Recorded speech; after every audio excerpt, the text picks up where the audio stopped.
Hey y'all, welcome to Camo and Plaid. I'm David and I thank you for joining us today.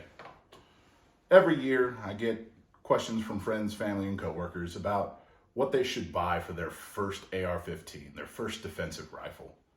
And so I hope to provide you today with just a simple, inexpensive kit. This one runs roughly $1084 to $1200 depending on how you purchase it. Now, I would start with a mid-length upper. Mid-length uppers have a great combination of soft shooting and reliability. Specifically, I would look for a mid-length upper like this from PSA, from Palmetto State Armory. This one specifically is a nitride-coated lightweight barrel. The one that I will show you here is a standard mid-length M4 barrel. Yeah, that was great. You loved it, didn't you? All right, I would add the NIB BCG. These BCGs are easy to clean, and so they are well built. I think this is the best option for a BCG currently is for a NIB one. I'm sure that there are other coatings that are as clean or easier to clean, but I don't own them. These I own, these I like.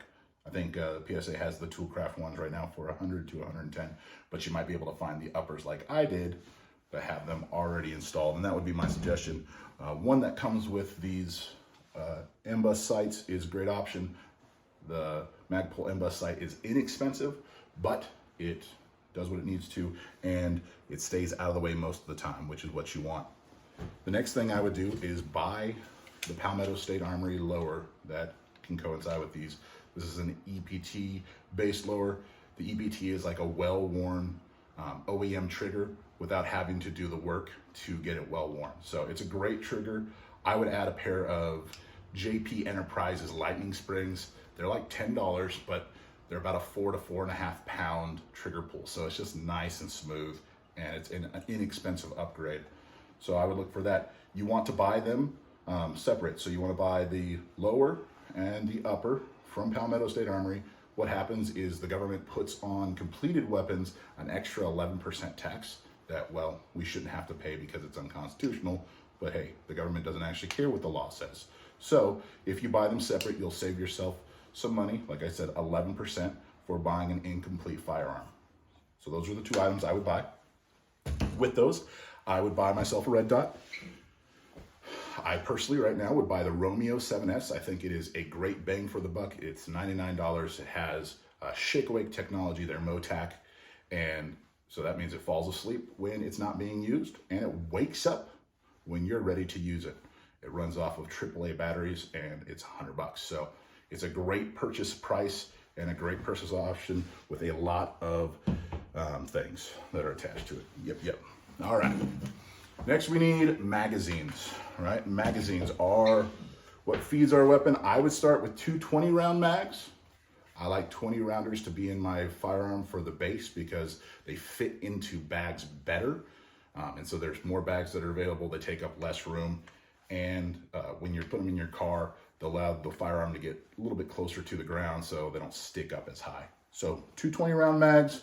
Then I would buy four 30-round mags, either for plastic PMags or Lancers or whatever your jam is on that, and four aluminum magazines. I like the old D&H ones. Those are great mags. These are Bravo Company, which are probably made by the same company, but that would be my suggestion. And then I'd buy four 40-round PMags. Those things are great. Those are what I put into, my car, into a spare bag, something of that nature. I usually throw them into a Black Hawk 40 round or S60 bandolier or the Cle Zion PMag P40 bandolier, and then I stuff them in the car. That way, in cases of an emergency, you're running 40-round mags. Highly unlikely you'll have to reload anyways, but if you do, here we're not going to have to reload again, hopefully. The other thing you need, obviously, a way to carry your magazines. Watch my video on the cheap bandolier. This is an Eagle 6-mag. They're like $5 on eBay.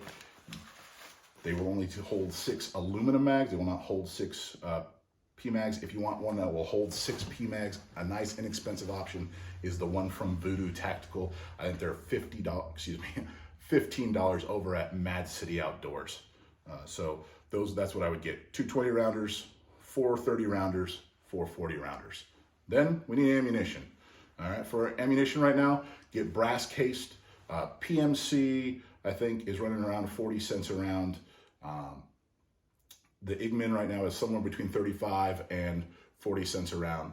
So I would buy 500 rounds of a brass cased M193. Next, we need light. We need to be able to see what we're shooting at. If we ever have to use our rifles defensively, I would suggest a Streamlight, 1000 lumen HLX. I suggest these because these are what I use. They have lots of light output. It will pierce through the darkness well, so if you have a longer distance that you might need to be able to see in, this is a great light. If you maybe live in an apartment complex, you might want to look at one of the smallers, like the 325 lumen Streamlight. I think right now they're $85, or they're $650. I think it also runs $100 for a similar one that's got a pressure switch and a mount. So that was just an inexpensive but very effective light to use. Last thing that you need is medical. And so if you add yourself a tourniquet, some chest seals, some gauze, either combat gauze or regular gauze, both will work, and then some type of a Israeli bandage or an H bandage, something of that nature, you'll be creeping up into that $1,150 to $1,200 range, but you'll have all the means that you need. Obviously, if you're using a firearm for self-defense, there's a high likeliness that they're shooting back at you and that you yourself will get injured or somebody you love. And so have that means to take care of it. So this is just an inexpensive kit. There's a bunch of firearms out now, right now, that are inexpensive. We have a lot available on the market for low prices because the market's saturated. That may not be true in 2 weeks after people vote. It may not be true tomorrow or the day after when the government does something illegal like outlaw AR-15s. So it's just a suggestion.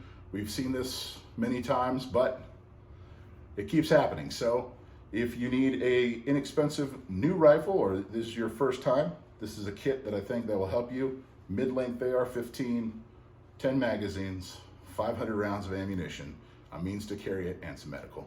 Thank you guys for joining us. I appreciate it.